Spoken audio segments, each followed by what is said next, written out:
Kechir yürgüm. Sana yüz kelemeymen. Yürgümden yeni so'rashga mecbur bo'ldim. Unutib ketsang bo'lmamdi. Meni qiynamsang bo'lmamdi. Yürgüm yig'lab turib javob berdi. Unutolmasam qanday qilaman? Ilimi sana bo'ysunib, necha kun bo'ldi izdimadim-ku.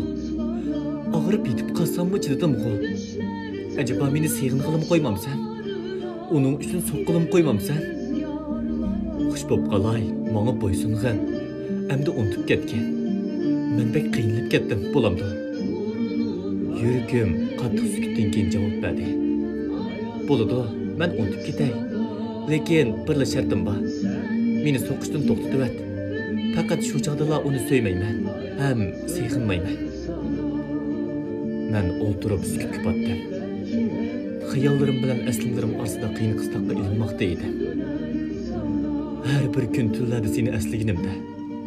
Ötmüşte ötküzgen hatalıklarım yürgümni sıkıp, gelimni boğuvatqandek hissiyatqa kep qalaman. Necha yil o'tib ketgan bo'lsa-mu, yanılı bu ishlar tungungideklar hali ham esimda. Unutishga tirishdim. Hammani qayta boshlashga bel bog'ladim. Lekin ojizlik qildim. Chunki eng qadrli seni yo'qotib qo'yganligimga zodi tinbagim kelmadi. Ammo haqiqat shuki, sen endi kelmaysan. Men ham seni menga kulib boqqan shu ko'zlaringni endi qayta ko'rolmayman.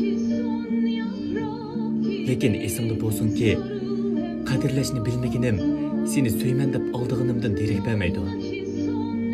Faqat seni har qanday narsadan ustun ko'rgan yurgim, seni o'zimningla qilish uchun bekli shaxsiyatchi bo'lib ketib, qayta-qaytalab senga azr berib qo'yishimga sabab bo'ldi. Lekin kechir deyolmayman. Çünkü kechirmaydiganligimni bilaman.